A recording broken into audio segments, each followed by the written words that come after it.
बिस्मिल्लाहिर्रहमानिर्रहीम। अस्सलाम वालेकुम स्टूडेंट्स, मैं हूं सर वसीम फिज़िक्स। आज हम intermediate part 1 physics chapter number 2 motion and force इसके एमसीक्यू सॉल्व करने जा रहे हैं। ये MCQs board point of view के लिहाज से इम्पोर्टेंट हैं। इसके अलावा वो तमाम स्टूडेंट्स जो MDCAT and ECAT की तैयारी करना चाहते हैं उसके लिए भी हेल्पफुल साबित होंगे। इन एमसीक्यूज में अकॉर्डिंग टू स्मार्ट सिलेबस जो एमसीक्यूज हमारे सिलेबस का हिस्सा नहीं है उसको भी हम वॉच आउट करेंगे। तो आइए हम स्टार्ट करते हैं। MCQs 2.1 The angle at which dot product becomes equal to cross product। कौन सा एंगल है जिस पर dot product and cross product equal होते हैं? Option A 65 degree, option B 45 degree, option C 76 degree and option D 30 degree. तो इसका जो करेक्ट ऑप्शन है वो ऑप्शन बी है 45 डिग्री। आइए हम इसकी एक्सप्लेन करके देखते हैं। As we know that A dot B is equal to AB cos theta and A cross B is equal to AB sin theta. For equality, AB cos theta is equal to AB sin theta। AB से AB हमारे पास cancel हो जाएंगे, तो बाकी हमारे पास cos theta is equal to sin theta। हमारे पास इस MCQs में 4 ऑप्शन एंड 4 एंगल्स दिए गए हैं। अगर हम चारों एंगल्स को बारी बारी इस इक्वेशन में पुट करके देखें तो हमारे पास जो 45 डिग्री है इस एंगल पे cos theta and sin theta की वैल्यू इक्वल आती है। तो इस लिहाज से हमारे पास option B 45 degree is a correct option. इस एंगल पे हमारे पास dot product and cross product equal होंगे। Next MCQ 2.2 the projectile gains its maximum height at an angle of. Projectile जो है वो अपनी मैक्सिमम हाइट किस एंगल पे गेन करता है? Option A 0 degree, option B 45 degree, option C 60 degree and option D 90 degree. तो इसका करेक्ट ऑप्शन है ऑप्शन डी 90 डिग्री। आइए हम इसको एक्सप्लेन करके देखते हैं। As we know that height of projectile is equal to u square sine square theta divided by 2g। Here h used for height of projectile and u used for initial velocity, sin theta and theta is the angle, g is gravitational acceleration। As we know that sin theta जो है वो maximum 1 होता है। sin theta maximum 1 हमारे पास 90 angle पे होता है। So हमारे पास जो करेक्ट ऑप्शन है वो ऑप्शन डी 90 डिग्री है।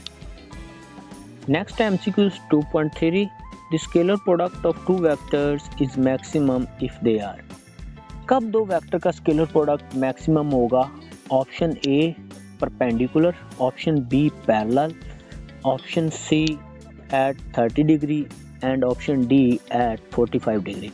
इसका करेक्ट ऑप्शन है जब हमारे पास दो वेक्टर्स पैरेलल होंगे तब हमारे पास स्केलर प्रोडक्ट जो है उसकी वैल्यू मैक्सिमम होगी। आइए हम एक्सप्लेन करके देखते हैं। A dot B is equal to AB cos theta। cos theta की मैक्सिमम वैल्यू 1 होती है और cos theta की मैक्सिमम वैल्यू 0 डिग्री पे 1 होती है।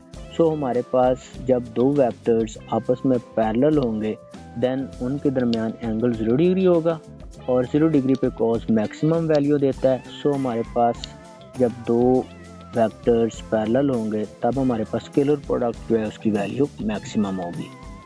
Next MCQ is 2.4 The range of a projectile is same for two angles which are mutually। तो projectile की जो रेंज है वो किन दो एंगल्स पे आपस में सेम होगी? Option A perpendicular, option B supplementary angles and option D complementary angles and option D 270 degree. तो इसका जो हमारे पास करेक्ट ऑप्शन है वो है हमारे पास सी कम्प्लीमेंट्री एंगल्स। आइए हम इसको एक्सप्लेन करके देखते हैं। Range of projectile is equal to u square sine 2 theta divided by g. Here R use for range of projectile, u use for initial velocity, theta is the angle and g is the gravitational angle. So same when theta 1 plus theta 2 is equal to 90 degree. इसको मैं इस तरह से समझा सकता हूँ आपको। What is complementary angles? अगर हम किसी भी दो एंगल को ऐड करें और उसका आंसर 90 डिग्री हो तो ऐसे एंगल्स कम्प्लीमेंट्री एंगल्स कहलाते हैं। सो हमारे पास range of projectile complementary angles पे सेम होगी। Next MCQ 2.5, the acceleration at the top of a projectile's trajectory is option A maximum, option B minimum, option C 0 and option D G। तो इसका correct option है हमारे पास option D G. G is a gravitational acceleration. तो इसकी explain हम इस तरह से कर सकते हैं कि जब हम मैक्सिमम या टॉप पे पहुंचते हैं तो हमारे पास वेलोसिटी ज़ीरो होती है, बट हमारे पास एक्सेलरेशन ज़ीरो नहीं होता, और वो एक्सेलरेशन हमारे पास ग्रेविटेशनल एक्सेलरेशन होता है जो कि ज़ीरो नहीं होता। सो हमारे पास प्रोजेक्टाइल की जो ट्रेजेक्टरी है उसमें एक्सेलरेशन जो है वो हमारे पास जी होगा। नेक्स्ट MCQs है हमारे पास 2.6, SI unit of impulse is. Impulse का SI यूनिट क्या है? तो ऑप्शन ए हमारे पास है kg metre per second square, option B newton metre, option C newton second and option D newton metre square. तो इसका करेक्ट ऑप्शन है हमारे पास option C newton second. Explain इस तरह से हम कर सकते हैं कि impulse is equal to force and time. So impulse की डेफिनेशन भी यही है कि the product of force and very short interval of time is called impulse. So force का यूनिट हमारे पास न्यूटन होता है एंड टाइम का यूनिट सेकंड होता है। सो इस तरह से हमारे पास इसका जो करेक्ट ऑप्शन होगा वो क्या होगा? Newton second. Next MCQ 2.7, the rate of change of momentum. Momentum की तब्दीली की शरह किसके इक्वल होती है? Option A force, option B impulse, option C acceleration and option D power. तो इसका करेक्ट ऑप्शन है हमारे पास फोर्स। इसकी एक्सप्लेनेशन में एज नो दैट हमारे पास जो Newton second law of motion in terms of momentum है उसमें हमारे पास फोर्स इज इक्वल टू होती है delta P divided by delta T. So इस लिहाज से हमारे पास rate of change of momentum वो फोर्स के इक्वल होता है। सो हमारे पास ए ऑप्शन करेक्ट ऑप्शन है। नेक्स्ट MCQ 2.8 है। अकॉर्डिंग टू स्मार्ट सिलेबस 2.8 हमारे सिलेबस के हिस्से नहीं है, पर हम इसको सॉल्व कर लेते हैं। As a rocket moves upward its acceleration. जब रॉकेट जो है वो ऊपर को मूव करता है तो उसका एक्सेलरेशन जो है option A increasing, option B decreasing and option C remain same and option D uniform velocity. तो इसका जो करेक्ट ऑप्शन है वो है आपके पास ऑप्शन ए। तो एक्सेलरेशन जो है वो इंक्रीज हो रहा होता है। सो एक्सप्लेन हम इस तरह से कर सकते हैं कि A is equal to F divided by M। A and M is a mass, इन दोनों का यूनिवर्सली रिलेशन है। सो जब रॉकेट ऊपर को मूव करता है, जैसे जैसे रॉकेट ऊपर को मूव कर रहा होता है तो उसमें मौजूद जो गैसेज होती हैं वो जलती रहती हैं।